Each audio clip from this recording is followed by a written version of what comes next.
हर्यक वंश, बहुत सारे लोग कहते हैं हर्यक वंश था, हर्यक वंश था, लेकिन मैं आपको यहाँ पर करेक्ट करूंगा। तो पहला वंश हुआ करता था बृहद्रथ। कौन सा? बृहद्रथ वंश। अब बृहद्रथ वंश का जो संस्थापक था ना, बृहद्रथ वंश का संस्थापक था बृहद्रथ वंश, बृहद्रथ। और बृहद्रथ वंश का सबसे प्रतापी राजा कौन सा था? आप कहेंगे भैया प्रतापी राजा कौन हुआ? वैसे तो ये भी प्रतापी था भैया, बृहद्रथ भी प्रतापी राजा था, है ना। लेकिन प्रतापी शासक जो माना गया वो जरासंध माना गया। कौन? जरासंध। महाभारत के समय की बात हो रही है, जरासंध, ठीक है। कौन? जरासंध प्रतापी राजा था। अब बात करेंगे कि ये तो प्राचीन मगध की बात हुई, फिर आता है हर्यक वंश। कौन आता है? हर्यक वंश। अब हर्यक वंश का संस्थापक कौन है मैं आपको सीक्वेंस में करा देता हूं, कभी नहीं भूलोगे जीवन में, कभी जीवन में भूल ही नहीं पाओगे। देखिए बिंबिसार था। कौन था? बिंबिसार।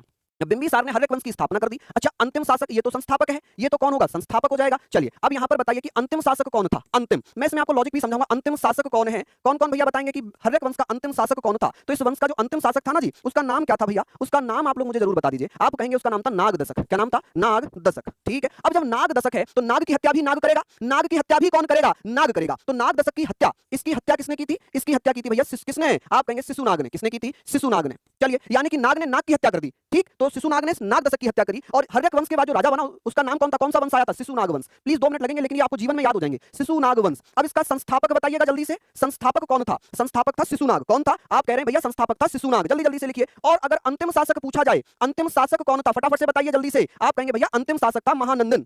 महानंदन, आप कहेंगे महानंदन, महानंदन। अब महानंदन की हत्या कौन करेगा? महापदम नंद। कौन? आप कह रहे हैं भैया महापदम नंद, ठीक है। महापदम नंद ने किसकी स्थापना की थी? अब इसके बाद एक वंश आया नंद वंश। कौन सा? नंद वंश। अब इसका संस्थापक कौन था? महापदम नंद। कौन था? महापदम नंद। आप कहेंगे महापदम नंद, ठीक है। और अंतिम शासक कौन था इसका? अंतिम शासक, जल्दी जल्दी से बताते चलिए। अंतिम शासक जीवन में नहीं भूलोगे अगर पढ़ लिए तो। आप कहेंगे भैया अंतिम शासक था धनानंद। कौन? धनानंद। अच्छा, धनानंद की हत्या किसने कर दी थी? धनानंद की हत्या किसने की थी? इसकी हत्या करने वाला कौन था मेरे दोस्त? आप कहेंगे भैया कौन हुआ करता था? तो धनानंद की हत्या की थी चंद्रगुप्त मौर्य ने।